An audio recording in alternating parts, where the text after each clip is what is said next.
Yo, what up mga boss? Madasigon nga buntag ninyong tanan diha. Malikay-sikay na sa ta.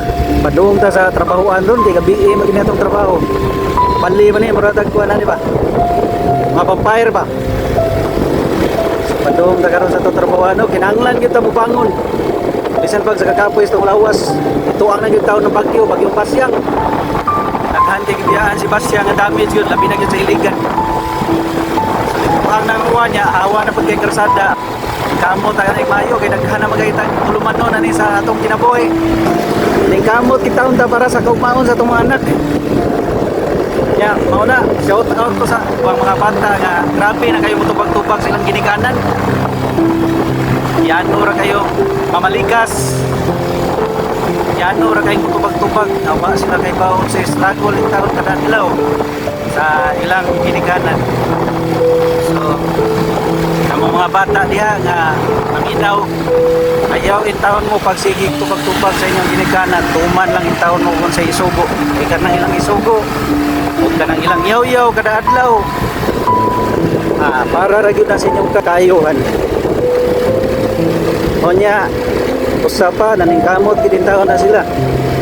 Matag sayo, mubangon bisag perting sakitas lawas, sakit kay ang ulo.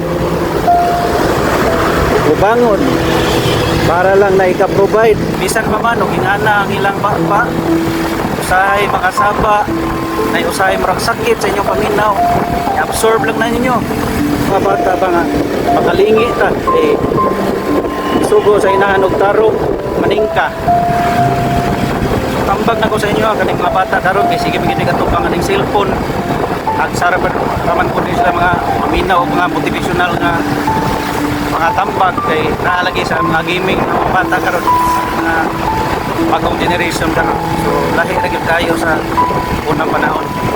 Muna sa una bitaw kay mo tagtubag pero karon atok yung malingian nga di magiday maayo. Sakto magiday tong ingon sa tong ginikanan nga mabati ra gyud ninyo ni tanan kung kamo nay magda sa inyong pamilya. So sakto gyud kung pwedeng kamot sa inyong ginikanan, ma-provide lang ang inyong kinahanglan nun para mahatag lang yun ang mayang ugma. Tumata sila sa iyo, sakit kayong lawa, sakit kayong ulo, maning kamot, ragin na sila para ninyo. Bisan pa man, huwag lang asaba na sila, ilang una-una na naaragit sa mga anak, nakakaon na pagkatong akong mga anak dito sa balay. Kung sa kay ilang sudan karon, una-ana na, mga anak-nak. So, ang mga anak, katanaw ninyo nga makabarog na mo sa inyong kagalingon.